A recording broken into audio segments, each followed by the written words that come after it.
All right, everybody. Welcome, welcome. I'm going to go ahead and call the regular City Council meeting of September 8th, 2025 to order. Roll call, please. Zazada. Here. Smith. Here.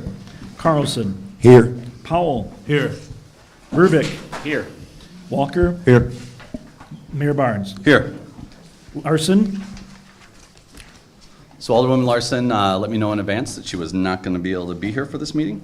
All right, moving on to agenda item B. We have the Pledge of Allegiance, and we are honored tonight to have the Scouts from Troop 4 lead us in the Pledge of Allegiance. And we've got a proclamation, people, coming in a minute afterward, because this is the 100th anniversary of Troop 4 here in the city of DeKalb. All right, boys, take it away. Please rise and join myself in the Pledge of Allegiance.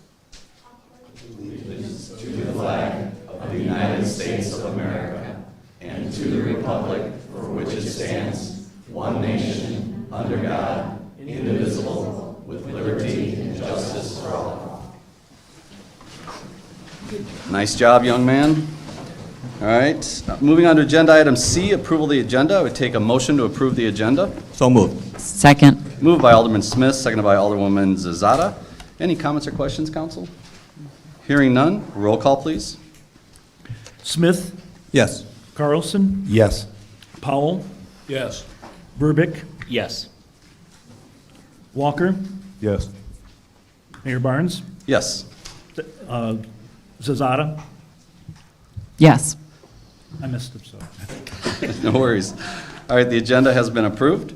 Moving on to agenda item D, presentations. Do we have someone here from the Alano Club?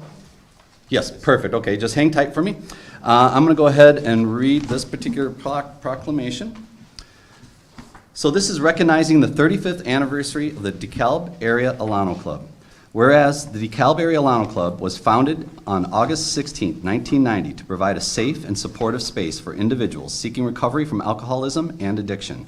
And for 35 years, the club has quietly and consistently offered a foundation of hope, accountability, and fellowship to members of the community at all stages of recovery. And it has served as a resource for recovery programs and peer support, operating independently and sustained by community volunteers.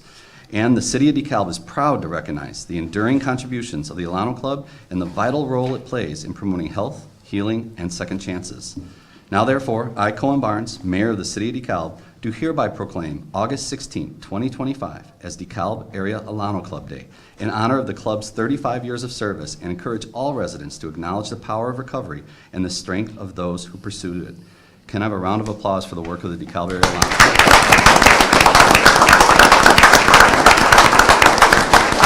All right, I'd love to get a quick photo op if you don't mind. Come on up, council, if you want to join me.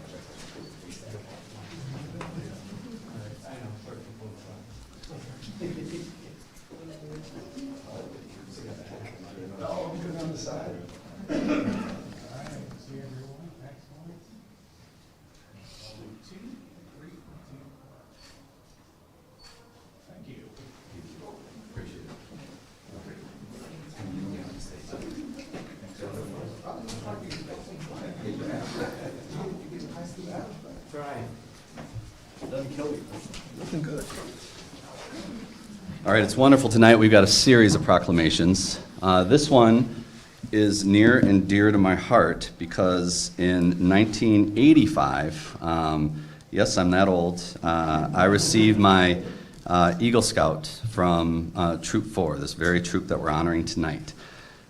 So this is about Scouting America Troop 4 Day, September 14th, 2025. Whereas Scouting America Troop 4 has been continuously chartered, since 1925 in the community of DeKalb. And Scouting America Troop 4 has been affiliated with the DeKalb First United Methodist Church throughout their existence. And Troop 4 is the oldest troop in DeKalb County. And Troop 4, through its 100 years, has been devoted to providing youth from the age 11 to 18 years old with skills and guidance, ensuring that when they leave the troop, they are filled with life skills, leadership skills, and the moral compass that is written in the Scout Oath and Scout Law. And the Scout Law is 12 single words, which, when followed, define the moral character of a scout, should strive to achieve and uses the points to help guide Scouts with ways to manage situations in their lives.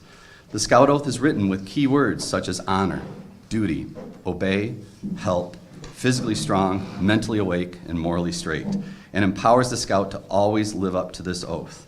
And it is fitting and proper to recognize groups that make such profound contributions to the well-being and betterment of DeKalb.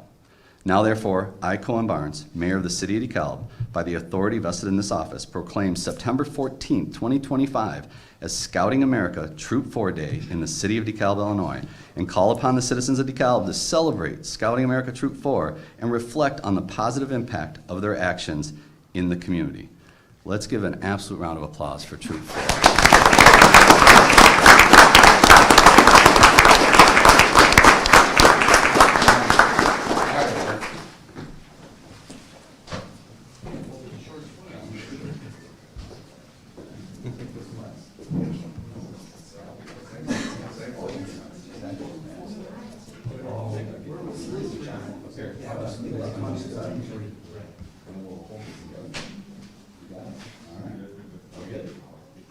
Right, see everybody?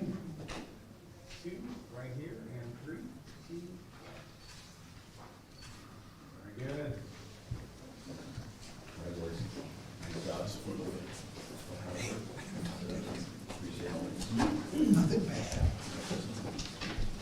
Yeah, absolutely. You want to come in? Is the microphone, Jeff, live? Go ahead, go live, sir. As we celebrate our 100 years, the reason why we chose September 14th as our day is this coming Sunday at Hopkins Park Shelter House.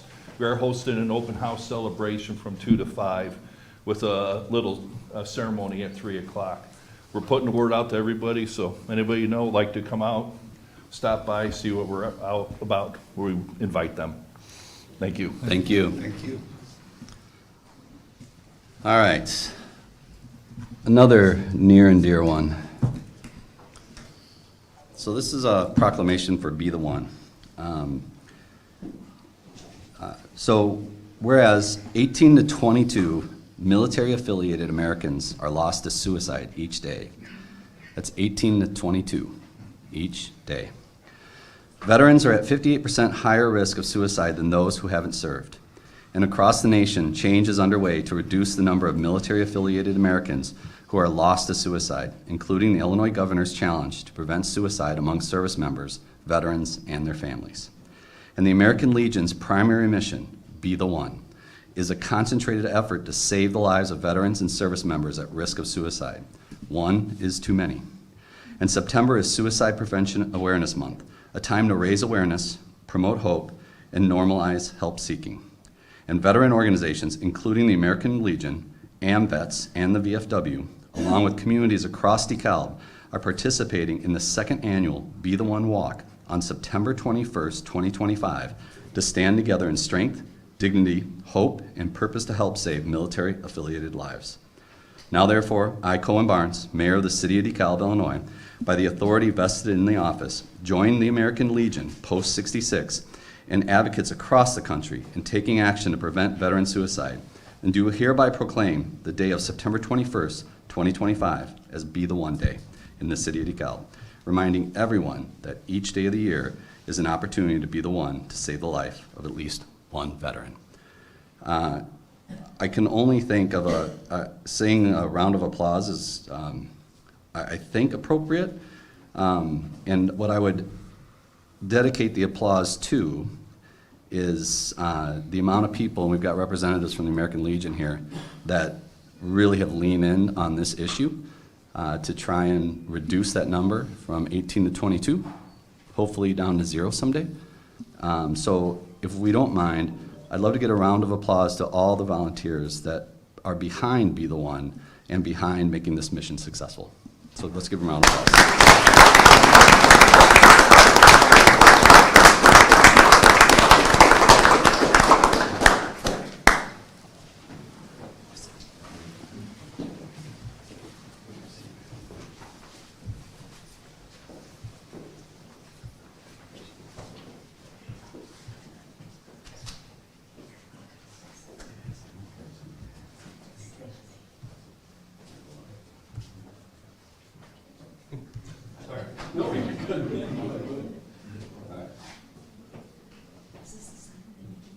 Yes, that's it. He's really good at that. He'll Photoshop all of us to look amazing. I asked if this was the thinner side. All right, right here, we'll do 2 and 3, 2, 1. Very good. We'll see you all at the wall.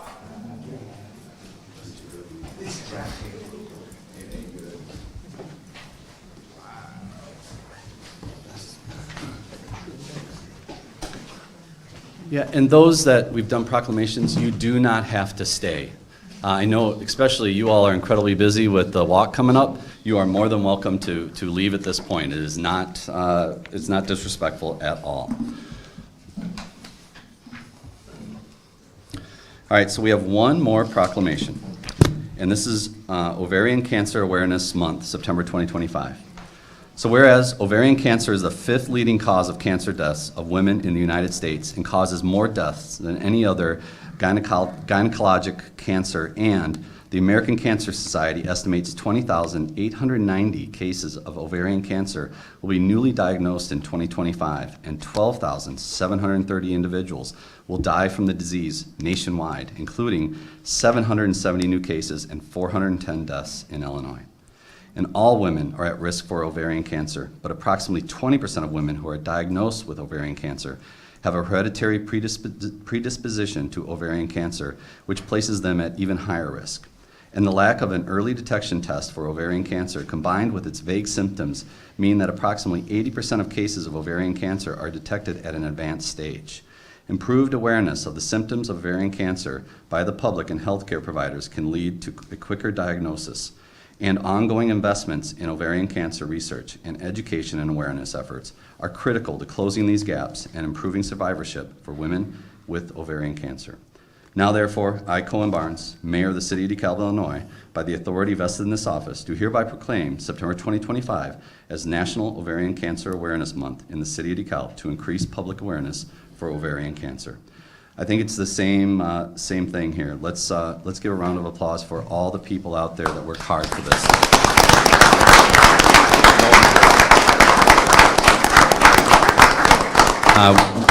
No one is here to receive this. It's ultimately something we just thought was important at council due to the public participation and all the people watching at home, just to do our part to continue to raise awareness for such an important disease out there. All right, moving on to agenda item E, public participation. We have none for agenda item E. We know there's a public hearing coming up, don't worry. You'll be able to make your comments. And then there's a couple people that wanted to speak on 2 specific agenda items, which are overall part of the overall public participation, or the public hearing. So moving on to agenda item F, appointments, we have none. Agenda item G, the consent agenda. Number 1, minutes of the regular city council meeting of August 11th, 2025. Number 2, minutes of the regular council meeting of August 25th, 2025. 3, accounts payable and payroll through September 8th, 2025 in the amount of $2,190,787.46. 4, Crime-Free Housing Bureau Report, August 2025. Can I have a motion to accept the consent agenda as is? So moved. Second. Moved by Alderman Carlson, seconded by Alderman Verbeek. Any comments or questions? Hearing none, roll call, please. Carlson. Yes. Powell. Yes. Verbic. Yes. Walker. Yes. Zazada. Yes. Smith. Yes. Mayor Barnes. Yes. 7-0. All right, the consent agenda has been approved. Now we're going to move on to agenda item H, public hearings. Before I open the public hearing, I just wanted to make it clear how some of you were at the Planning and Zoning Commission meeting, and the way that's run, we're going to run it by the way our laws of the City of DeKalb are. And what I mean by that is anyone welcome to comment on the public hearing, this particular topic, and I'm going to read what that topic is. You are more than welcome to come up and express your ideas. But since we have so many people, duplicative comments, if you're saying the same thing, you can just raise your hand and say, she got it or he got it, just so we can be efficient with time. We've read a lot of the information, we've heard it, but we want to give everyone an idea, or everyone an opportunity to express an idea to make sure that we truly understand all the topics that are important to the residents in that neighborhood. So again, if someone already commented on what you were going to comment on, then that idea has been put to bed, and we're going to move on so I can give everyone a chance to be able to express all the ideas that are pertinent to those residents. All right, so with that, I'm going to go ahead and open the public hearing. I'm going to open the public hearing, at 6:15. And this is a public hearing regarding a proposed annexation and development agreement for approximately 30 acres of property located along the west side of Peace Road between Greenwood Acres Drive and Challenger Drive for a solar energy system, solar field, and 2 data storage buildings with Donato Solar. At this point, who would like to come up and speak on this item? Yes, ma'am. Ladies first. Do you need my name, anything? It's great. It's always nice to know your name and what your address is, just so we know your perspective and All right. where you're coming from. My name is Elizabeth Johnson Cuny. I live at 1504 Cambria Drive, unit number 6. I reside at one of the units that faces the tree line in question, facing this site. I have heard, rumors and talking, and I haven't been to every meeting about this, but I have a couple of concerns. My first concern is that given the tariff situation and the current administration's antipathy towards alternative energy resources, I'm concerned that this facility will not be feasible for construction to finish, or if it does, the tax incentives will change and it will no longer be profitable. I speak on this when I was a child. There was an ethanol plant near my house in St. Paul, and as soon as the tax incentives went away, the facility was abandoned, and it was an absolute blight on the neighborhood. So I am concerned that any change in tax incentives or tariff situation will make this facility half-built. I also was hoping to get a firmer definition of the phrase boutique data center. I have heard rumors that this is a polite euphemism for crypto mining. I personally think that the blockchain is a solution in search of a problem, and that it has only created more problems, both socially, economically, and environmentally. I would like to know, on balance, if this facility will be a net consumer or a net generator of electricity, given that the data center and the solar array will probably not always match in their energy production and consumption. I am also concerned about air conditioning uptime. I know that electronics require they produce a lot of heat, and while it says that there will be a standard air conditioning, I understand that that's probably not a standard residential air conditioning unit. It's probably a standard industrial unit.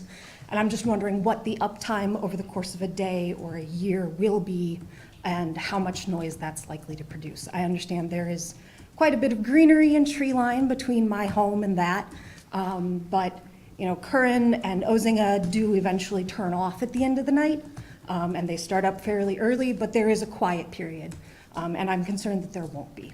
So, thank you. Thank you, ma'am. Sir?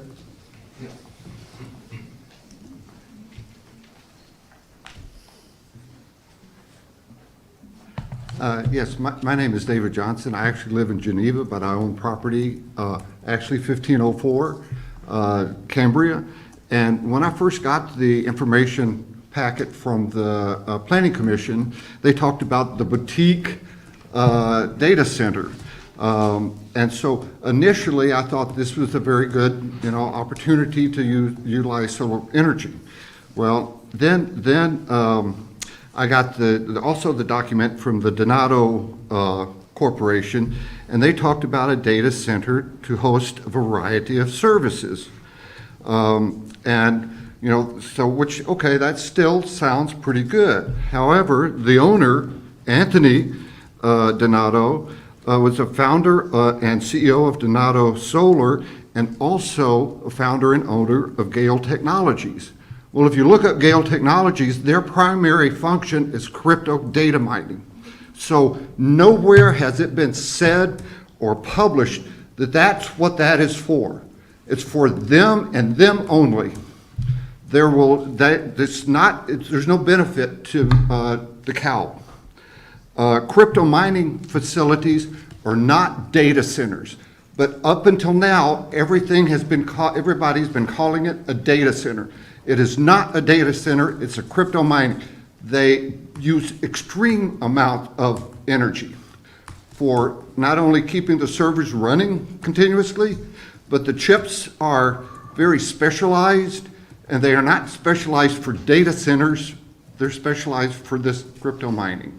So I think it was very disingenuous, and it's a clandestine attempt to pull the wool over your eyes. So, Okay. Thank you, sir. Next. Okay, so I've been trying to keep track of the topics that we've been talking to make sure that I'm not going to go over them again. So bear Appreciate with me it. as I'm doing the best I can with that. So just to piggyback on what he talked about with crypto mine and data mining and data centers and all that stuff, I work in software. I work with AI. The company that I work with is affiliated with Microsoft. So I like AI. I like to use it for lots of things. I use it on a daily basis. I appreciate that we're building data centers because it makes it easier when I can say, hey, please write a query for me, please, and I don't have to spend a half an hour to do it. It's fantastic.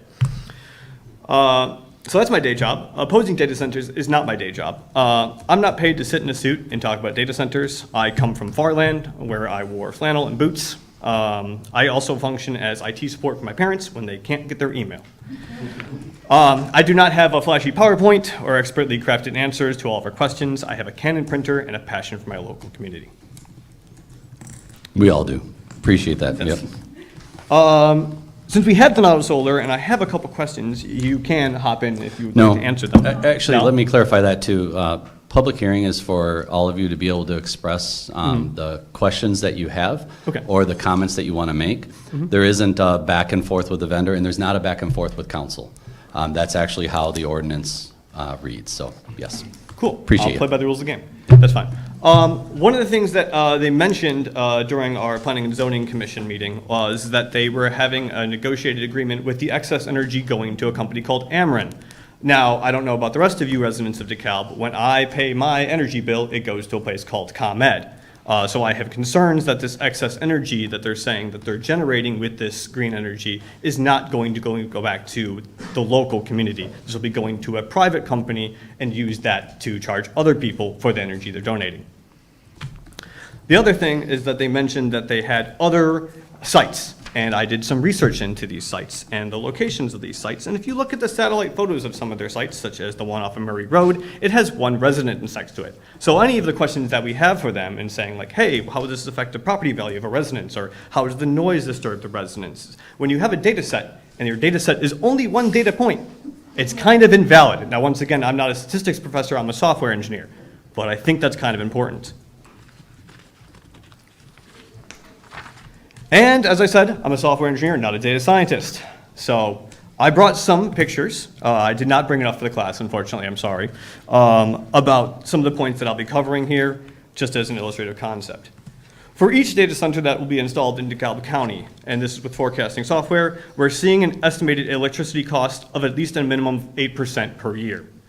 Adding data centers to our county only adds pressure to our community, averaging at the maximum that I've calculated up to 15 to 17% in electricity costs per resident.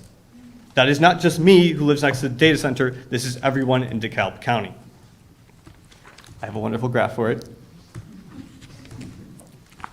Now let's talk about property value. This is an estimation of the property value of my house for being within 200 feet of the data center. That's not very good. In estimated forecasting, with a 5% decrease in the scenario, living within 200 feet of data center in a multi-resident housing unit could overall decrease the worth of my house by 5% each year. 5% times 10 years is 50%. That's not a very good number. And this is, of course, with the real worth of my property. When you say things like data center, it's kind of the new equivalent of saying nuclear power plant or sewage treatment plant. Not exactly somebody that wants to go and buy that when the realtor says, yes, I've got a wonderful house, it's right next to a data center. So that is where you kind of start to calculate those things. With other statistics that maybe Donato Solar will be presenting, they may be presenting something about net worth, but they will not be calculating real worth. So I kind of ran a little comparison to other things that are next to my house, such as Walmart. So if you really want to build something next to my house, I might suggest another Walmart because it's a lot more forgiving on my property value, only decreasing it by 18%.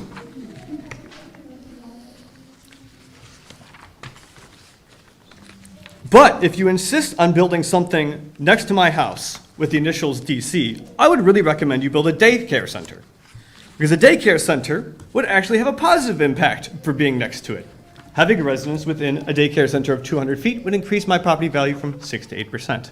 So not that I'm partial, but I'm just saying if you want to build something next to my house and it has to be with the initials DC, please build a daycare center. Appreciate it. Let's keep it to. Of course, I can wrap it up for you. Yeah, thank you.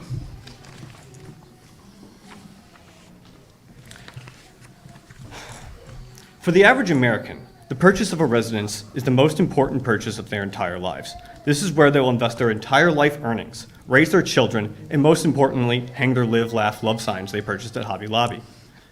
This project will generate wealth for Donato Solar at the financial cost of every single member of this community. On this principle alone, I cannot support the project. What we have today is a case of one corporation against this community, and the decision today will show everyone the real values of our local government. Would you please protect the members of our community against the financial interests of a foreign corporation? Thank you. Who else? Yes, ma'am. No? Okay. You can go. Yes, ma'am.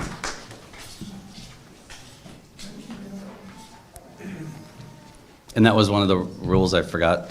We got to keep it germane to this topic. Yes. Okay. Hi, I'm Rita. Thank you so much for letting me say a few words today. I'm here because I love my neighborhood, and I've heard about data centers. I've heard about issues with power, which we've touched on, noise, air quality, and the disruption to the ecosystem. And I really love my community and my neighborhood, and I don't want their power to be negatively affected. I don't want my neighbors to wake up to an outage and wonder how many hours it's been, or how many more hours it might be before their power returns. I don't want them to wonder why their power bill is higher when they've used less energy. I love my community, and I've heard about Bitcoin mining data centers, and I've heard about the noise. I've heard about the constant, unrelenting sound that they emit, and I don't want that to cause any potential hearing issues or exacerbate any health concerns for the residents of my community. I want them to be able to have friends and family over without any concern. I love my community, and I've heard about Bitcoin data centers. I've heard about the decreased air quality from the fine particulates that can flow through the air. I've heard about respiratory issues, and I don't want anyone in my neighborhood experiencing that. I don't want them having exacerbated health conditions. I want them to be able to walk freely around the neighborhood, to exercise, to walk their pets, to play with their children without concern. I'm not 100% sure in what ways the proposed Bitcoin data center could negatively affect the community and the neighborhoods surrounding it. And someone may say that it won't impact it as much, or it won't impact it in this way. And to this I would say that the very need to discuss how much residents could be negatively impacted is enough for me to vote no. I love this neighborhood, and I want our community to prosper, and I would like to vote no to the Bitcoin data center. Thank you so much. Thank you, ma'am. Would anyone else like to speak on this topic? Yes, ma'am. May I close the door? No, it's an open meeting. We're required by law to keep the door open. Sorry, ma'am. I know. Good evening. My name is Jennifer Lucchesi. I live at 1492 Cambria Drive, Unit 2 in the Summit Enclave subdivision. I am also a teacher in our school district, and I just think that's important to mention because I chose to plant my roots here, and I work in this community because I love this community, and I invest in it personally and professionally. So I'm asking you tonight to reject the Donato Solar and Data Center proposal. First, we've kind of discussed property values and utility costs. One of the things that I think is important to talk about is that at Planning and Zoning, we were told that there is no evidence that projects like this will lower home value, but there are peer-reviewed studies from universities and other research centers around the country that show declines up of 2 to 7% within a mile of large solar projects. And some assessors even reporting up to 25% losses for homes closest to them. So approving this project puts all of that risk on families who have already made their biggest investment into DeKalb.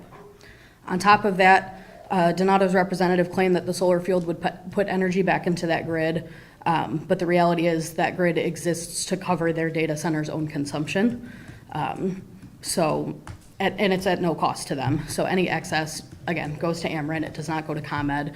And it does not go to our community. So the company profits further through state energy credits funded by ratepayers. And in short, all the solar field really does is cut costs for the corporation while we foot the bill. Additionally, there was an argument made about this project being the lesser of evils. And I think that proximity matters. So this facility would sit within hundreds of feet from our homes. Unlike that trucking facility across, Greenwood Acres, we're buffered by the road, we're buffered by the field. The permanence also matters, that this project would lock up that land for the next 2 to 3 decades. And that takes away flexibility for better opportunities that might come, that might bring in more revenue for the city, might bring in more jobs for the city. Donato Solar had said themselves that this might only create 1 to 2 permanent jobs. So I just think that process matters, and if another incompatible project comes forward, we will show up then too. Fear of something worse is not sound governance, and it should not be the reason to approve a project that doesn't fit. And then finally, I'd just like to discuss process and trust, that residents only received the notice of the planning and zoning meeting just a few weeks ago, even though this concept has been in discussion since January. At planning and zoning, several hard questions were asked, and the representative in attendance at that meeting did not have the answers that we needed. Lots of, that's above my pay grade was the response. And that was disappointing to hear, because it made us as the community feel like our concerns weren't heard. One member of P&Z even admitted that he thought that the last meeting would be a rubber stamp on this project because it had been worked on for months without ever involving us. So we think that that process itself was biased towards approval until the residents showed up. That lack of transparency just undermines trust, and it should not be how decisions that affect families' lives are made. So just to wrap up, I know that at some point, I know that the land is marked industrial. I know that plans are guides and they're not mandates. So the question before you today isn't whether the land can someday be industrial, it's whether this industrial project right now in this location is a good fit for the community that already lives here. So I'm asking you on behalf of myself and my neighbors to please reject this proposal. Thank you. Amen. Anyone else? All right, city manager, do you have any comments or questions during the public hearing? No, I'll reserve my comments until we get to the ordinance. Till we get to the agenda item, okay. Council, any comments or questions, or wait till the agenda item? Yeah, okay. All right, then I'm gonna go ahead and close this public hearing at 6:33. All right, moving on to, hang on. Considerations, we have none. And then agenda item J, resolutions, which is resolution number 1, resolution 2025-081, approving a hotel tax rebate agreement with Peace Road Hotels LLC. Can I have a motion to bring it to the floor? So moved. Second. Moved by Alderman Smith, seconded by Alderwoman Zazada. City manager. Thank you, Mayor.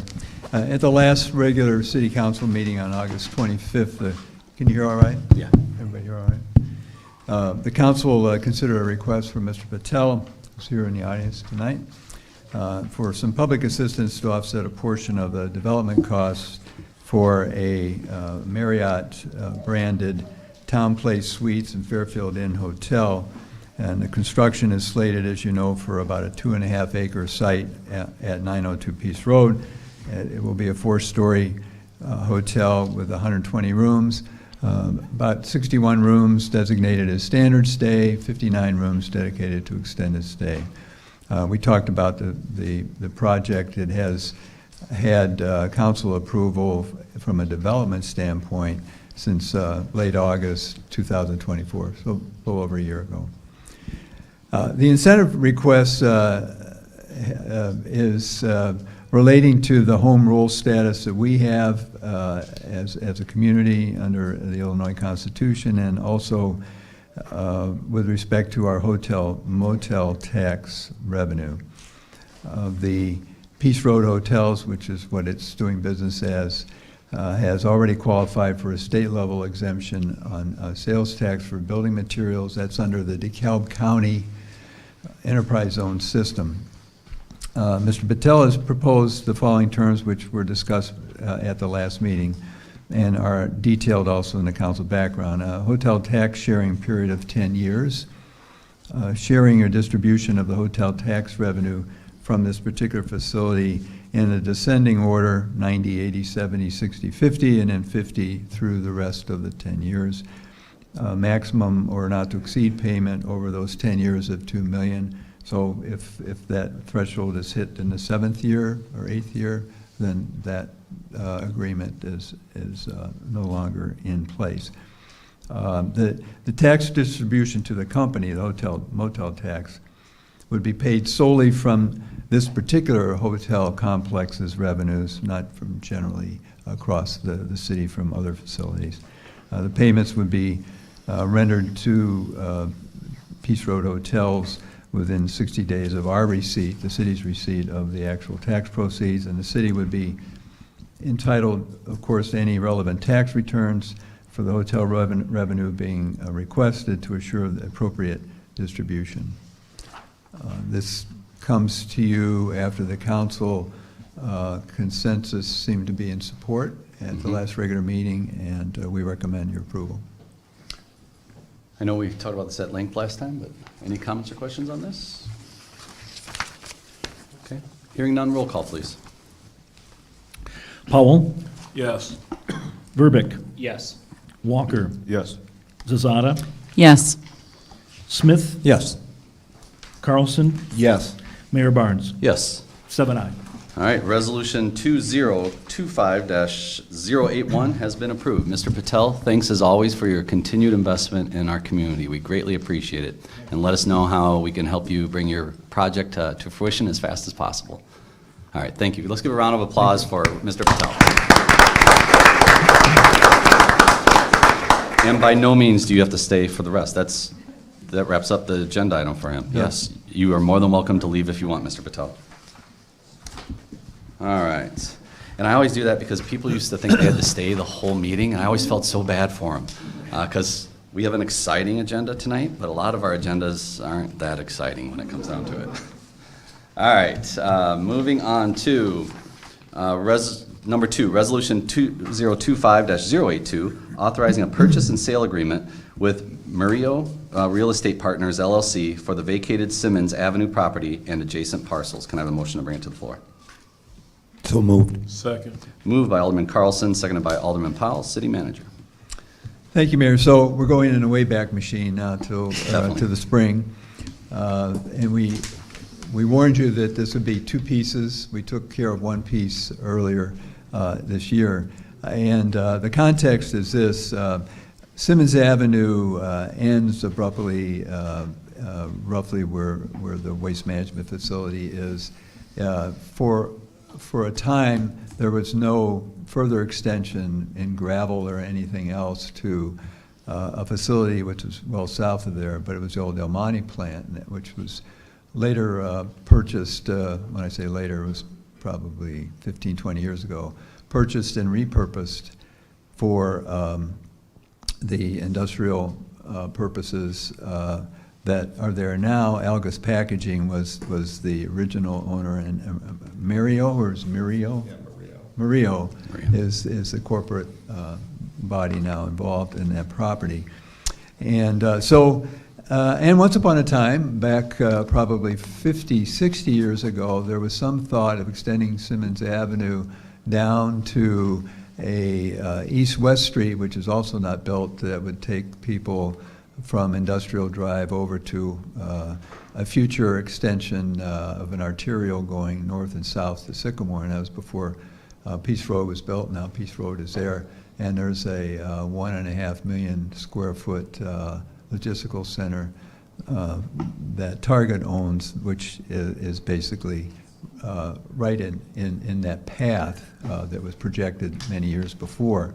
The council, when that facility was built, knew about the potential for a variety of things, utility extensions and road service and so forth, and With the development of Park 88, it was felt that there are adequate ways in and out of that particular corner of the city, if you will, and access to the arterial that we know as Peace Road today. So now taking us back to April of this year, there are a number of parcels, there are 4 in fact, that constitute what was projected on a plat to show that there would be some road extension. And 2 of those, the council extended, made a decision back in April to pass the ownership on to Mario, okay. Close. So now we need to mop up the rest. The reason we didn't do it at the time because the council was looking very specifically of something that was dedicated for road purposes. These 2 parcels never had that concept imposed on them as legal entities. And so after some back and forth with the attorneys for this company, we're now ready to bring forth this resolution to you, which authorizes the purchase and sale to Mario Real Estate Partners for the last 2 parcels. I hope that didn't thoroughly leave you in the dust, but it's a continuation of the council's intent back in April. Council, questions or comments on this one? All right, hearing none, roll call, please. Verbic. Yes. Walker. Yes. Zazada. Yes. Smith. Yes. Carlson. Yes. Powell. Yes. Mayor Barnes. Yes. 7 aye. Resolution 2025-082 passes. And all of you sitting out there wondering why there's no discussion on some things, we discussed like this quite a bit at a previous council meeting. And if you actually go online and look at our council agendas, the background material our city manager gives us is phenomenal. And a lot of us pick up the phone, call, ask questions, get those determined ahead of time. All right, agenda item K, ordinances, second reading, we have none. Now ordinances, first reading, L. Number 1, ordinance 2025-038, amending Chapter 51, traffic, scheduled queue, speed restrictions. Can I have a motion to bring this one to the floor? So moved. Second. Moved by Alderman Verbic, seconded by Alderman Powell. City Manager. Thank you, Mayor. I don't have to tell you or many of the people in the audience that Bethany Road is a minor arterial and an important arterial in our community, linking a lot of places from east to west. On West Bethany, which would be just west of First Street, the intersection of First Street, all the way over to Annie Glidden Road, there are speed restrictions, but they assume that the traffic will be able to slow down to a reasonable speed as it approaches Sangamon Road, which is a little more than halfway east of the distance between Annie Glidden if you're heading east and North First Street. The school that is served by Sangamon Road and many townhouses in back, many where seniors in our community live, have long felt that there ought to be some adjustment in that speed. If you're heading toward DeKalb from points west, say the Malta area, and you come up on Huber Road and you get to Annie Glidden, you're on a road that allows you to go 55, a maximum speed of 55. And then it's 55 currently from that point until you approach Sangamon. And then you get to 45, which still is 10 miles per hour or more in excess of the speed through a regular school zone, as many of you know. Even when school's not in session and there are no school children present. So what is proposed to you tonight is to reduce the speed at that Annie Glidden intersection from 55 to 45, and then as you get to 600 feet west of Sangamon Road, to further reduce it to 35, and from there 35 all the way to First Street. This is supported by those very interested constituents that I referred to earlier, and we support that. Council, questions, comments? I just said I totally agree. Okay. It's a long stretch of going 45, though. I'm moving it a lot. All right. Hearing none, roll call, please. Walker. Yes. Zazada. Yes. Smith. Yes. Carlson. Yes. Powell. Yes. Verbic. Yes. Mayor Barnes. Yes. 7 aye. Ordinance 2025-038 passes. I would take a motion to waive second reading. So moved. Second. Moved by Alderwoman Zazada, seconded by Alderman Powell. Any comments or questions on that, council? Hearing none, roll call, please. Zazada. Yes. Smith. Yes. Carlson. Yes. Powell. Yes. Verbic. Yes. Walker. Yes. Mayor Barnes. Yes. 7 aye. All right, ordinance 2025-038 passes. Moving on to agenda item L2, we have a couple public participations. I've got Nicole Mahoney? Nicole? Oh, Nick, sorry. Wow, I'm sorry. Need better glasses then. Come on up, Nick, to the mic. How public participation works, there's 3 minutes that you have. There's a timer that you can see on that TV over there. I have to keep everyone to 3 minutes in public participation. Some people want to abuse that, so I got to hold everyone to the same accountability. So you got 3 minutes, sir. Sure. Thank you. Yeah. Good evening, Mayor, members of the City Council, and residents of DeKalb. My name is Nick Mahoney, not Nicole. Sorry, again. And I'm here on behalf tonight of Gale Technology. We are the operator of the data center, not the boutique data center, that will exist at the parcel in question here in arrangement with Donato Solar. Overall, we've been very impressed with DeKalb's business-friendly atmosphere, and that's the reason why we are looking to invest in excess of $30 million on this project here. We believe that this project is overall a great neighbor for the community, and it's an appropriate use of the site under the comprehensive plan. We've presented the facts of our proposal, and we believe that they directly address the concerns that have been raised, although there were some questions that were raised tonight that I'm happy to take some time to answer. I'll keep my remarks at this point in time, though, brief, but I'm here and available to respond to any questions you may have. And yeah, thank you, and I remain Thanks, Nick. open to answer. We'll probably call you up in a minute. Appreciate you. All right, and then forgive me if I pronounce names wrong, but Peyton Childress.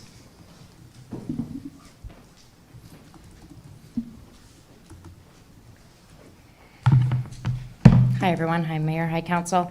I was here last week and spoke on behalf of the project for Donato Solar. I was asked about property values, to which I did not have an answer for.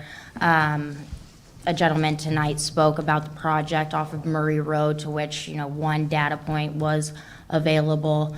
That it was not the project that I was speaking about last week.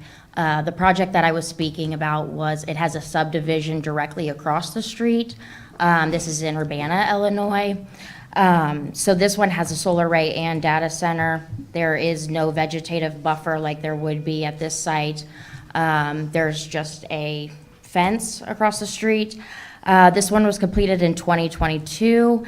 This project has provided us with several data points, including property values in the area have not declined due to the presence of the solar array. For the sake of time, I'm only going to list a few of the properties in the subdivision that have sold after construction of the solar array and data center have been completed. So at 2707 Milford Drive in Urbana, this one is less than 300 feet from our entrance. It sold in 2021 for $178,000. It sold again in 2023 for $243,000. This was after the array and data center was completed. Once again, that was less than 300 feet from the entrance of our solar array. I believe most of these members would be about 300 feet from the closest solar array. So they would be more than 300 feet from the data center itself. 2705 Milford Drive, this property sold in 2019 before the array was built for $162,000. Sold again in 2024 after our array and data center was built for $240,000. 2710 Milford Drive in Urbana. This house sold in 2017 for $165,000. It sold in 2022, which is when we completed construction, for $225,000. An adjacent landowner, the property or the street over from these Milford addresses, In March of 2022 is when we completed, or we started construction, sorry. Sold for $210,000. In March in 2023, it sold for $235,000. So with the Peace Road property being already in a heavy industrial area, a vegetative buffer creating a heavy screen for the adjacent landowners, and a low impact use of the land, we do not foresee property values being decreased here either. So, thank Thank you, you. Pete. I'm available for any questions. All right, so, let's see, ordinance 2025-039, authorizing an annexation and development agreement with Donato Solar for property located along the west side of Peace Road between Greenwood Acres Drive and Challenger Drive for a solar energy system, solar field, and 2 data storage buildings, Donato Solar. Can I have a motion to bring it to the floor? So moved. Second. Moved by Alderman Carlson, seconded by Alderman Walker. City Manager, take us through it. Thank you, Mayor. And just for people in the audience, this is one of 3 ordinances. This particular ordinance is frankly the key. It proposes an annexation and development agreement with Donato Solar for the property that we've been discussing, or that people have been speaking to. The ordinance after that is an annexation ordinance, but if the agreement is approved, then according to the agreement, no unreasonable objection should be made to the annexation. And then after that is a rezoning ordinance, which in the state of Illinois, a property that is annexed automatically comes in as single family, our most restrictive or protected group of zoning, and to afford the opportunity for anything other than single family, it has to be rezoned. And in this case, the proposal is to rezone it to industrial. So that's what it lies ahead. I'm gonna take just a little bit of time so that the council can hear what the commission heard. I'm not gonna repeat all that. You've had some opportunity to see that in your background. I was not able to attend the Plan Commission meeting. I don't usually attend the Plan Commission meetings, but I did, the minutes in my request were typed up the next day, and I have read the minutes, and they're a more complete set of minutes than normal. A lot of people showed up, and half a dozen people from, homeowners from the adjacent housing development did speak to certain questions, and I wanted to very briefly say what those questions were and offer some response to the best of my ability. So, what you have before you, people have been talking about, is a proposal to construct a 4 megawatt ground-mounted solar energy system, a solar field, that is to say. And before I get to what's been called the data center or the data storage buildings, to give you some rough idea of what we may have dealt with in the past, the solar field at First and Gurler, South First and Gurler, is just a little bit smaller than this, about 25 acres, something like that. The city's 5 megawatt solar field on the airport property, which is not quite done, but it's nearing completion, is about 40 acres, so it's somewhere in that vicinity in terms of the local area. The subject site, as you know from the background, is 30 acres, and it's on the west side of Peace Road between Greenwood Acres Drive and Challenger Drive, which is just to the south of this particular property. The proposal is brought forward by Donato Solar. It's a renewable energy company. It's based in Champaign, Illinois. And as it was explained earlier, its intent is to connect to the existing Ameren. Ameren's a power company, and their distribution grid. The interconnection facilities will be co-located with the data storage buildings on the property. Donato Solar will develop solar energy systems and battery systems and lease data storage to tenants, whoever they might be. On January 6th of this year, the Planning and Zoning Commission reviewed a concept plan for the construction of this particular solar array. And at that time, there were no votes, and when the commission looks at concept plans, it invites conversation, but it doesn't make a formal recommendation. At that point, a lot of the details were not yet presented to city officials in terms of there was still a lot of conversation ahead about the buildings that would eventually be brought in plan form to be permitted by the city and so forth.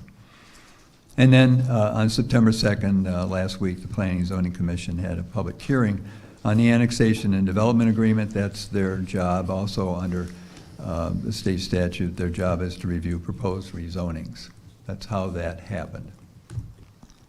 So a number of questions were asked, fair questions by persons in the audience. I wanted to just rehearse what I read from the minutes, which were taken from an audio tape. And the first one was, good question, what's the purpose of the data center? And what was presented by the petitioner was that the data center was to create data storage for interested parties willing to lease such a space. Another question was, can Donato Solar guarantee the property values will not decrease? And that was a question that was raised here tonight as well. So whether you're a private or a public entity, whether property values will increase or decrease is not wholly within your authority. And we know that from the housing crisis in 2008 to 2010, and the repercussions of that lasted a number of years here in our community. But that was the last time that the overall community's EAV, equalized assessed valuation, declined in the city of DeKalb. But what about this particular project, and what does it mean? Well, we can at this point offer some facts, and there are others that will depend on ultimately upon build out what the DeKalb Township assessor says this property should be assessed at. That doesn't mean the market value. It doesn't even mean a third of the market value, but it does mean that there's an assessed valuation based on the property type, the business intentions and comps around the state of Illinois. The assessor works for the DeKalb Township. It does not work for the city. So what do we know for sure? Well, the nearest comp that we have in our area, I mentioned it first, and Gerler, just slightly less than the 30 acres that this presents, paid $1,325 in taxes. It's in the city. It's been annexed and zoned. What's different is that that's just a solar field. This is a solar field, plus there are going to be buildings, 2 6,000 square foot buildings that will contain the servers that will store the data. And what are they worth? Well, at this point, we don't know for sure, but we've got 12,000 square feet. We know that from the petition. And looking at what data centers per square foot, the buildings, and these are larger facilities, obviously, so I think we easily cover what this might be. At $90 a square foot for assessed valuation, we come to just a little over $1 million in terms of EAV. And when you take that times our aggregate tax rate in the city of DeKalb, that's all the taxing bodies, the city, the schools, the parks, and so forth, which was just under $8 a hundred, so it's $7.90 roughly per hundred. That's a property tax of about $85,000, more or less. So that's the best guess with hopefully reasonable assumptions. We don't know the final answer until the township assessor assesses the property officially. So when will the project begin was another question. If it was approved, their intent is to try to move some dirt this fall, later in September or October. Why was farmland chosen for the site instead of installing solar panels on existing buildings? I'm not sure where that, but that's what was asked. So an existing building of 40 acres is not available, or 30 acres is not available anywhere. But I get the point, which was maybe fewer solar panels on existing buildings. There are no buildings right now that are framed and ready to of that size or of any size to make it worth the while to have buildings there to store data. They're available and industrially zoned. Why doesn't the city hold out for another industrial use? Well, people often say, when are we going to get this restaurant, and how come we don't have that business, and why don't we have more car options, and all the rest of this? Well, we don't control those choices. We can influence them by incentives. We just approved an incentive here tonight. But the final decisions between private seller and private buyer are up to those private parties. So we do other things to try to make DeKalb attractive to certain types of uses. And somebody said earlier, happy that you're business friendly. That means different things in different places. We're not a doormat. We are, though, very interested in at least giving people a fair hearing. And we like to make decisions based on fact. That's important. So why don't we hold out for another industrial use? I think finally the answer is that this particular property has been vacant for decades. The current owner, who I talked to today, is they're interested in selling. They think it's a legitimate buyer. And they'd like to proceed to close on this property for the purposes that we're talking about tonight. They had one other interested buyer that got this far, and it was 5 years ago. So whether we think that's a great site or not, ultimately the market, the private market, is going to make that final decision. And so those are the questions, the key questions that were asked that were in the minutes of the meeting. And there was a good extended period of public participation. The commission roll call vote resulted in a tally of 6 votes against this particular proposition. So the commission's role, which maybe people in the audience don't know, just as we have a certain role, the commission has a very specific role, and it's defined by state statute. It's not an elective body. It's an administrative body. It's an advisory body, and it's not advisory to the community, although people who serve live in the community, certainly are engaged in what's happening in the community, and that's all a plus.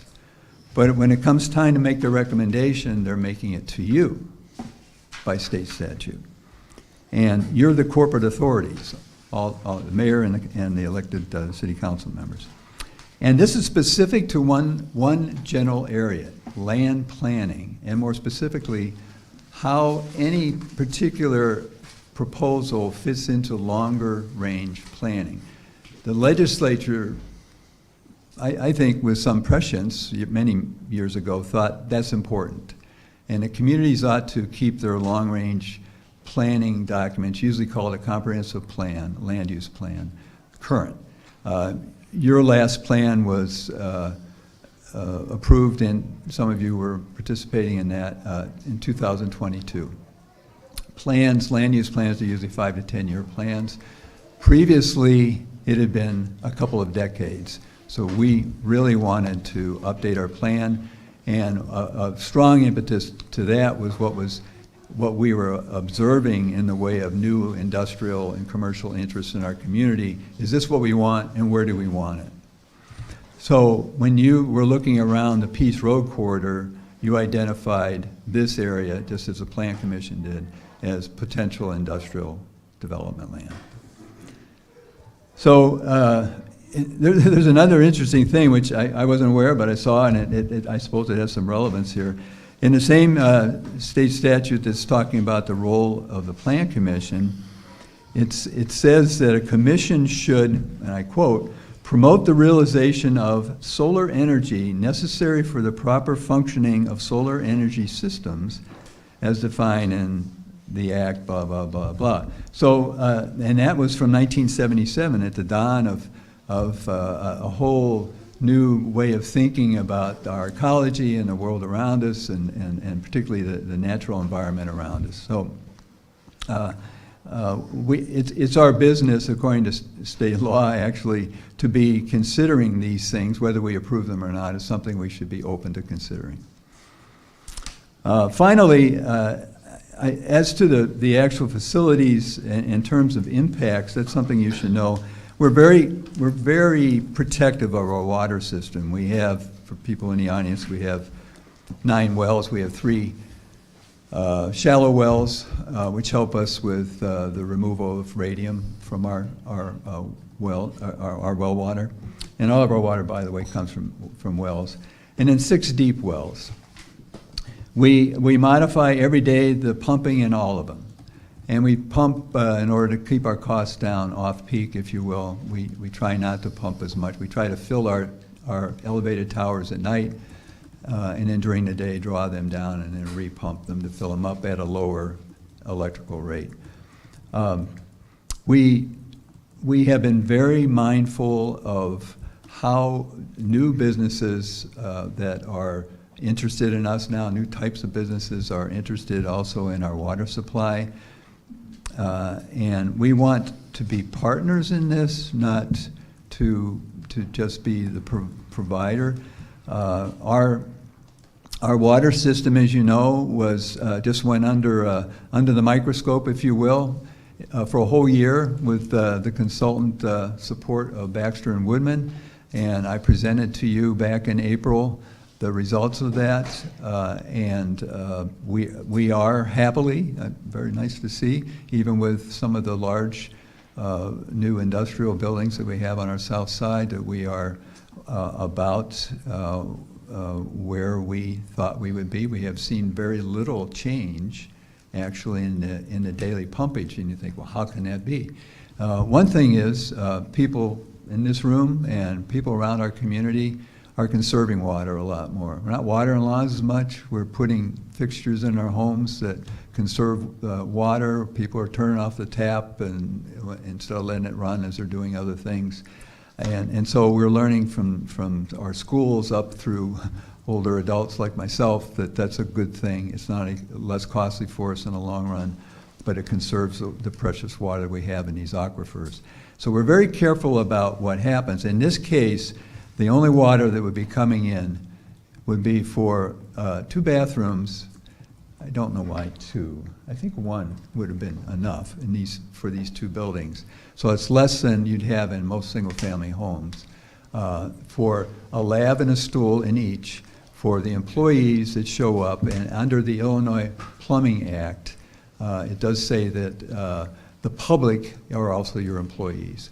And so if there are employees there even once a week to check on what's going on, they're going to be there for a little bit of time, they have a bathroom. That's the water use.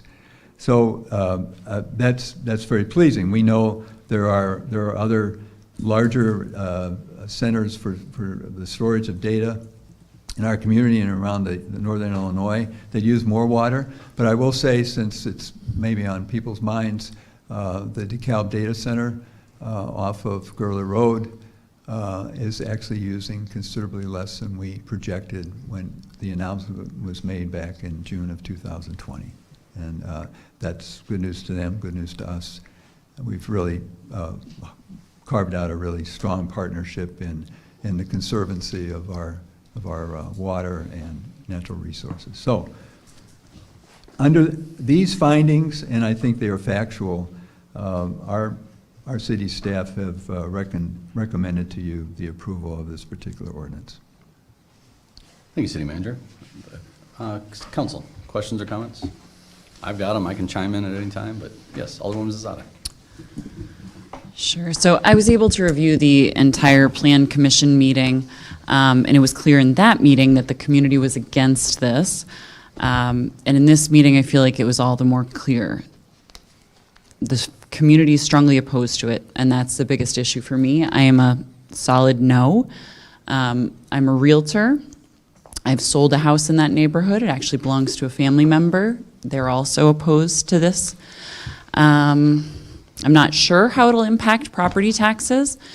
Nonetheless, I think that all that matters is what you guys want.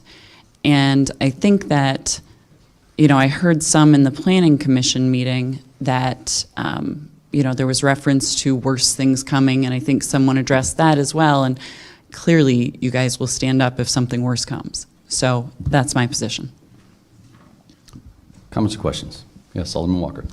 I guess, to kind of piggyback off the one teacher, I believe, do we have any like evidence of health hazards when things like this, appear? Not this particular scheme, not this particular design, no. Even with Meta, I don't think, that's on a massive scale. Massive. So Yeah. Meta's, 1H is 900,000 square feet at Meta. This is, 12,000. yeah, Total. 12,000. Yes, Alderman Smith. I don't know where to start.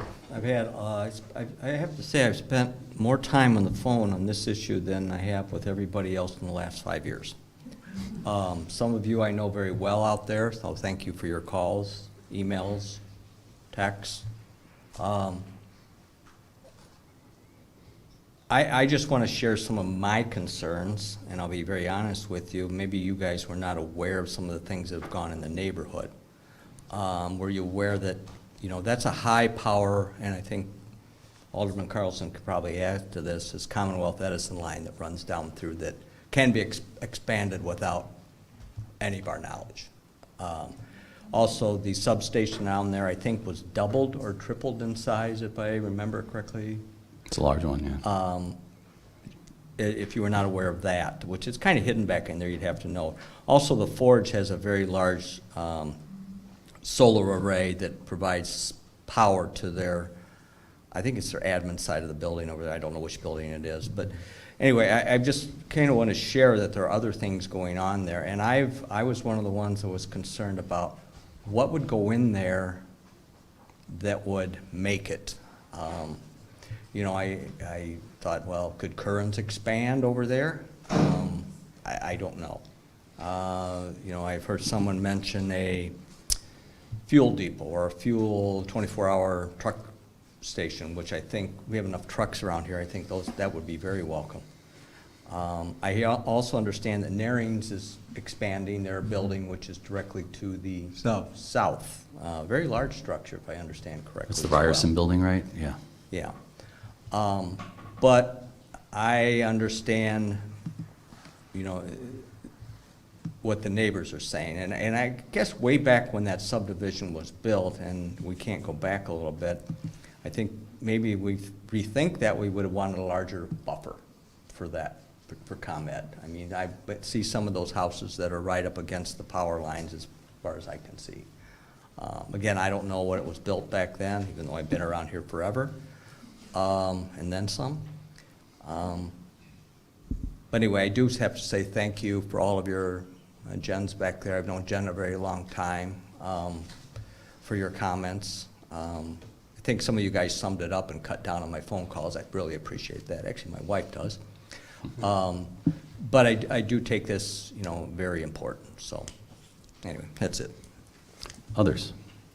Yes, Alderman Verbeek. Yeah, I guess my struggle is, why is this on our agenda? You explained the roles well of planning and zoning, but their unanimous turn down of this, no one voted for it in planning and zoning, and this is highly unusual for this to come to council without any support of Planning and Zoning Commission. So if we vote in opposition, then we ask, why do we have a Planning and Zoning Commission, right?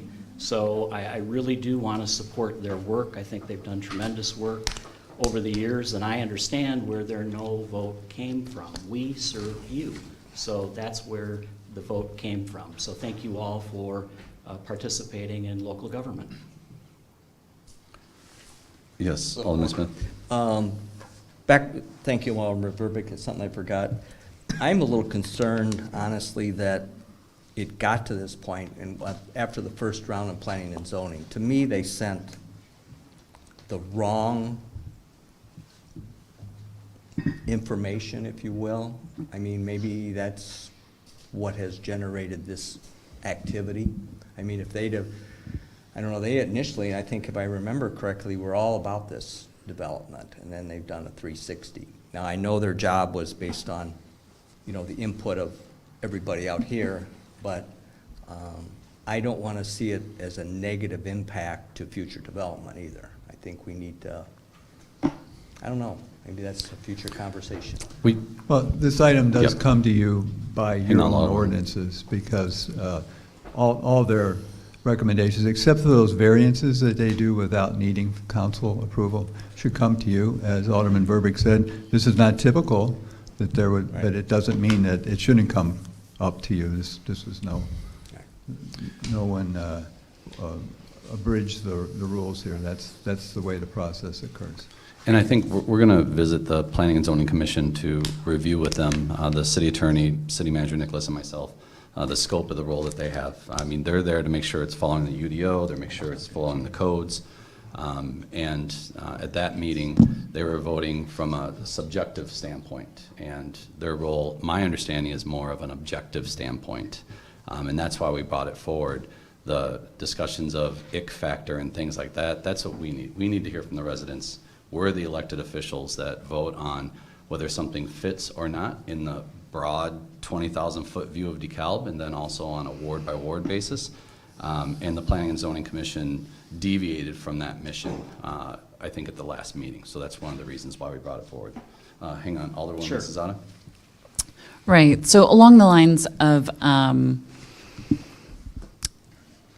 what went on here in the whole process from beginning to now, I think that Donato and Gale Tech probably in the future, if you wanted to continue to pursue this, what I would do is ensure that you have a community meeting and ensure that you're prepared to answer all of these really hard questions that the community has.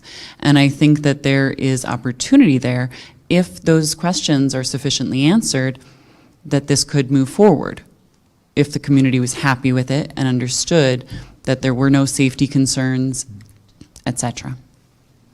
Alderman Verbeek? And yes, this is zoned industrial, but industrial can mean a lot of different things. We're in 2025, so perhaps it's time to discuss, when we're this close to residential properties, what should industrial mean? What is more acceptable to be close to residential properties versus First and Gurler? Yes, there's a solar farm out there, but I'm not sure where the nearest residential development is as far as distance. So perhaps it's just work that we need to do to better define that, so that in the future these opportunities come up, then neighbors are more involved and engaged with maybe what are better industrial uses that close to our homes. And we did just approve a solar farm that's being constructed around residential by the airport, correct? Right. And so this land, before there was a subdivision, there was Curran. And Curran has owned it continuously for decades. And the plot that they're on is large enough to have not only a batch plant, but also to have spoils from other jobs that now they recycle. And also the raw rock and materials that they use to create the fresh asphalt. But it's not a huge site. It's landlocked, as you know. There's commercial immediately west. So it was considered to be, I mean, this goes back to comprehensive plans going back into the 80s, a natural extension of that particular industrial. The only other, this is before Peace Road was even there. Remember Barbara Green plant in Barbara Green Road, it stopped in a field. And all of that corridor was to be industrial. To cut down on, and from the county standpoint, to cut down on traffic in and out. Now we have traffic coming from many directions on a piece, and so it's more of a bypass than it was, say, to be a farm road to bring commodities north and south quickly through the county, and also industrial traffic. So there's a bit of a chicken and egg thing here. But this offers were not made for this property at the time, and maybe they weren't solicited because it was seen as something, maybe they could put some piles over there or something, but to their credit, they chose not to once the development started, and we appreciate that too. Alderman Walker. Mr. Mayor, if you could clear up something you said, Yeah. just so I can get it. So you said the zoning commission, they didn't know exactly what they were supposed to vote on versus. Yeah, if I had to guess, I watched the Planning and Zoning Commission meeting, and man, we've got some amazing commissioners, absolutely. I don't know if they've ever been in a situation, one, where they've had the public in opposition. When I watched that meeting, it turned into, it wasn't about the UDO, it wasn't about setbacks, it wasn't about all those things. It was literally about and they focused on data centers. Data centers bad. They focused on, they were asking questions about water consumption. Well, there's no water consumption. They were talking about the ick factor with data centers. I don't know what the ick factor is, and that wasn't explained by a commissioner. Ultimately, their role really is, as City Manager Nicholas said, administrative. They're supposed to make sure that that product fits the comprehensive plan, that fits the UDO, that fits, that the I's have been dotted, the T's have been crossed. And if that happens, then they recommend it, bring it forward to council. Because otherwise, if what's happening on the planning and zoning is what's happening here, then what are we for? Yeah. Okay, the only issue, and I agree with you 100%, but the only issue that I would have would be is when they do vote for something 6-0 in favor of something, then we don't have this discussion. We just go along and run with it. But now, since it's not going in the direction that, you know, some would like, now we have an issue. Now, that's my own. Yeah, That's my own. and I agree, and that's exactly why we're gonna go to their next meeting, do training, do clarification, and that's my fault. I put that on myself that I figured that had been done, and overall, everything that's been brought before them, they've had great conversations, they made recommendations to us that this is the first time this has come up, so now we need to address that to make sure it doesn't happen again ultimately. Because I would agree, if they voted against something and it was on technical facts that it violates X, Y, or Z, yeah, no reason to bring it forward to us. But because of how it unfolded, that's why I figured we should bring it before council to make the subjective decision. Alderwoman Zada. So does the Planning and Zoning Commission then have no responsibility in relation to safety concerns or community impact? Oh, of course, safety concerns. I mean, if But the Plan Commission's specific focus is defined in law. Otherwise, they'd be a shadow council, right? And so you can go afield, you can ask 100 other questions the Plan Commission is not generally assigned to do. And your own codes follow pretty much the state statute, which, as I've said earlier, are focused on long-range planning and the extent to which the proposed project conforms to that long-range plan. Because imagine if, I love the idea of a shadow council. Imagine if members of the planning and zoning decided they don't want manufacturing here anymore, or they don't want data centers, or they don't want X, Y, or Z businesses. Anything that comes before them, they would stop before it comes to us. And we are the corporate authority. We are the ones that make the ultimate decision on what comes to our community, and we make those choices. They're there again from a technical capacity to make sure everything is the way it's supposed to be. City Attorney, you're leaning forward. Yeah, no, I was going to say that the role of the Planning Commission here is to evaluate the factors for a zoning map amendment.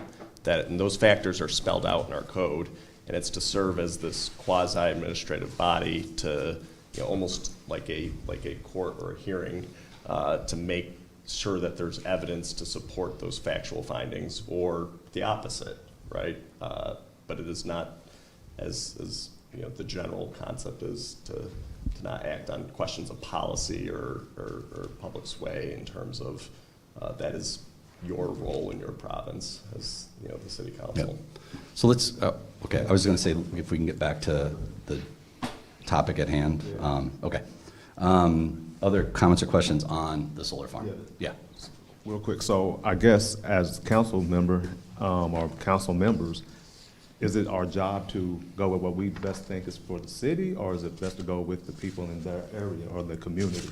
So it's kind of it's a dilemma, but it's kind of like it is. Yeah, it's kind of like we're not getting, and I'm not saying I just feel like there's some information that's being left out somewhere, and that no one's holding back. It's just that the right question is not being asked, because we went from talking about, you know, hazardous area, then house values and all that. And to point out the house value, ma'am, that was some good statistics. However, we just came in an area where houses were selling for astronomical prices anyways, just because there was no houses to be sold. I mean, so I really can't buy into that one. But however, we do have to bring things to our city if we still wanted to keep growing, so. That's a great question. Ultimately, you know, we each, well, all 7 of you represent your wards. So you would definitely, I believe, need to listen to your wards and understand it. But our role as council, you are right, is about the city. And that's tough. Everyone in the audience is doing exactly what they should do. It's their neighborhood, they're gonna vocalize it. That's why we have this meeting in the public, so we can hear from residents, we can receive their emails, understand it, process it. But our job is to make sure that ultimately we're doing what we think is best for the city of DeKalb. Yes, Alderman Carlson. It's a perfect segue, and you probably won't like it, but I do represent the 4th Ward. And the people that I've spoke with in the 4th Ward brought it to me many a times. All of this economic development we've been seeing, Target, Meta, name them all, it all borders the 4th Ward. It just does. And if you look, so they have seen this, and we've seen this now for years, and it's actually been very positive. They've all, not a lot of noise, their values aren't going down, other than other things. And I believe that talking to some younger people about this, because data centers, Bitcoin and all that, I'm 54. I understand it, I work in it, but I talked to some millennials and they said, here's your problem. 8-track tapes, cassettes, CDs, DVDs, we can name them all. They're sitting in landfills somewhere. You all had your technologies, these are ours, and this is the future. And they said, you can try to put it anywhere. The 4th Ward then says, will you keep putting it near us? And so they're more looking at, let's build out on Peace Road. We want Meta to keep building. We want this to keep going out there. However, if it didn't back then, and now I'm the new guy as the 4th Ward Alderman, and now you're going to be against something that prior where it's all around us, it's just a different take, like you were saying, of having a 4th Ward looking at it from, we have all of it, and now you want to build a small little one somewhere else and you're going to say no, Justin? That's where I'm torn. Because I live down by there. I do know the ComEd grid, as Alderman Smith said. I've worked on Gurler Road. I know it well. It is a tough one between leaving land vacant for 3 decades and maybe 3 more when I'm dead, or bringing in business. And if it sounds scary, it's just because we don't know it very well. That's all. That's all I'd like to know. Alderwoman Zada. I just want to note, because I feel like we got away from this point in some of the discussion, but this is not just a solar farm. I am a huge supporter of solar farms. I have supported them all. I love going to see them. I've been at the groundbreakings. They're awesome. This is different. And that's why I feel like the community's up in arms against it. And that's why I can support where they're going with this, because it's not just a solar field. I think there was, let's say, lack of information originally, because Sure. both these computer storage buildings, however we want to call it, they're 6,000 foot each. They could fit inside verandas. You know, when data centers, and a lot of the animosity around data centers right now is about the ones that are like Meta, the Microsofts, the Googles, these massive institutions. These are literally 2 6,000 foot buildings. I don't know if that's a 3-car garage. I don't know how big a 3-car garage is. But ultimately, they're not that substantial a building. So it is how many acres is this again? I don't remember. 30. So a majority of it is all solar panels, besides 6,000 square foot buildings and the water retention. So there was a couple other things I read, and thank you, everyone. I'll agree with Alderman Smith. The information you all provided, I read every email. I consumed as much as I could. And that just caused further confusion in a lot of things, where someone was commenting about they went out to Meta and did a decibel test, and Meta came in at 44 decibels, went up to as high as 70 or something. I don't know how this person excluded the construction at Kraft Heinz and Interstate 88 out of that. But to give a perspective of 45 decibel, that's the hum of a refrigerator in your kitchen, right? So it's low. It's low. Well, no, sorry, ma'am. This is our turn now. And whether it's right or wrong, this is the information we were provided and what we looked up. Then I've got one of the studies that was sent, and I am handpicking because it's so contradictory, but it even says, results from our survey of residential home assessors show that the majority of respondents believe the proximity to a solar installation has either no impact or a positive impact on home values. They talk about how it might the closer you are, but then they say these include a location, or it could be positive impacts if it includes a location on land that previously had an unappealing use or the presence of trees or other visual barriers. So I listened to all this and I heard it, so I went out today, and I'm glad no one called the cops on me, but I went onto the street, I went between the buildings, and I went up to the tree line, and I crawled through. I've got the scratches to prove it if you don't believe me. I crawled through the trees, but one thing I noticed as I was walking towards the back is a hum. And I was like, what's this hum? And as I got closer, it occurred to me it's the power lines that you have there. I don't know why yours still hum. There's been upgrades on some that eliminates that hum through better quality cables, but I heard the hum, visually or audibly heard this thing. Crawled through the trees to get through it, realized then, okay, it is the power lines that are generating this hum, which I drove out to Facebook and parked on Gerler and, well, not Gerler, Kesslinger and, or just north of Kesslinger on, what's the road now? Afton Road? Yeah, Afton, thank you. Shut off my car and sat there listening to it. That hum of the power lines was the same kind of hum that I think I was hearing from the pumps of the water tanks that they have outside of Facebook. So I'm sitting there, I'm trying to understand, I'm doing this all to understand. So I pulled into the entry point of the residential area and I looked, and the only thing I can see is Curran's Tower. I can't see the property where the solar farm is. And then I was looking at the map, and the solar farm, the two buildings that we're talking about with the computers are right next to Ryerson. That's Nearing Electric now, right? Well, Nearing does multiple shifts constantly, and they are will be running equipment if they're not already. Those are going to be right by that, which are quite a distance away from a lot of the residential buildings. And then ultimately I'm thinking, look, and someone also commented that unless it fits the neighborhood, you all are going to protest no matter what. And I get it. I totally understand it. I'd be in the same boat. What? Okay, yes, thank you. So I wanted to see firsthand. I wanted to put eyes on it. I wanted to listen to it. I wanted to compare to other data centers. And what I came down to is, my gosh, the noise of current construction, if they asked, could they expand into that property, that would fit the industrial use. I can't think of another project out there that, if anything, would protect the neighborhood. Those trees, you cannot see the solar panels through those trees. And even in the winter, I've got a little bit of woods in my backyard too. It's going to be very tough to see from those properties, ultimately. Yeah, that's a perfect example. That's two walls of trees, actually, because the power lines separate the two walls of trees.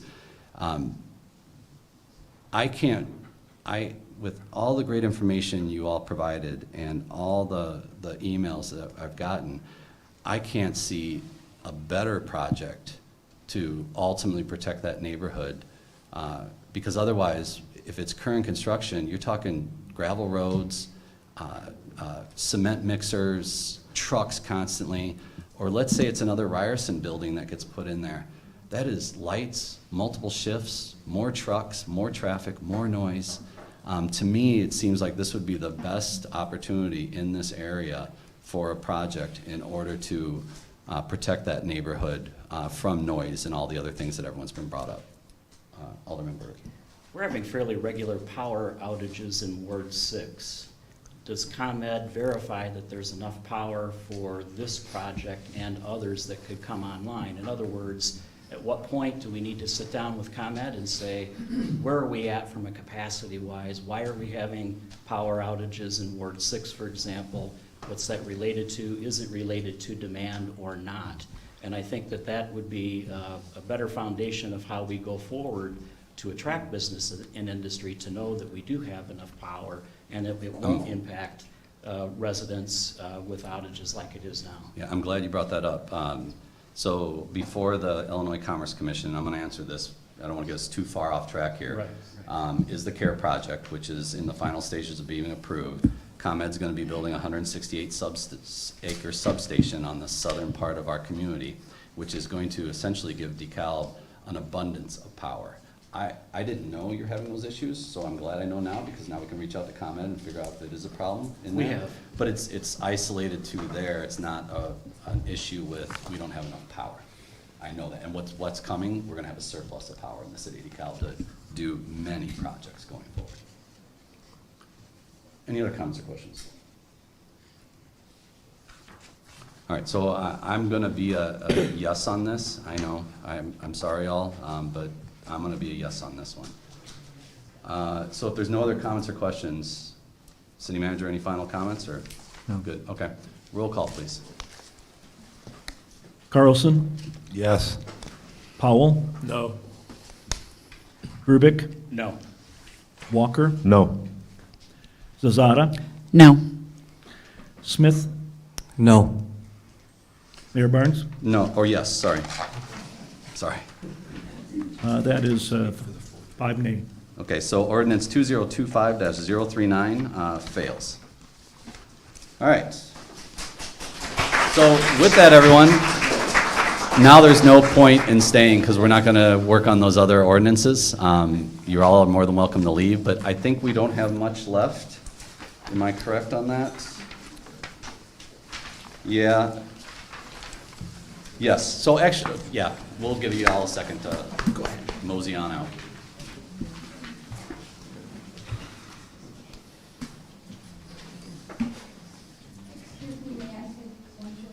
Sorry, ma'am, we don't have public participation at this point. You're the best, thank you.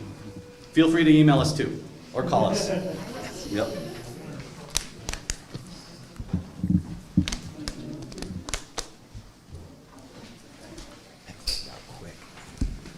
All right. So how does that work then? Now we have a bunch of agenda items that are irrelevant. We just skip them?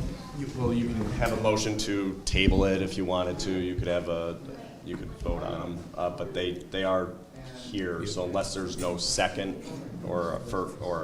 Oh, then it doesn't Yeah. get brought forward and then it ends? I mean, there could be no first or second either. They would die on their own. It's up to.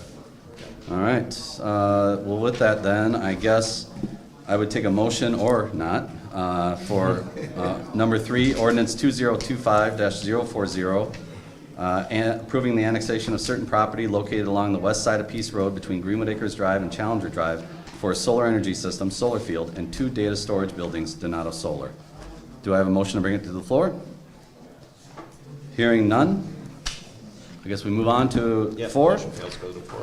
So the motion does not carry? Correct. Yep. Okay, carry.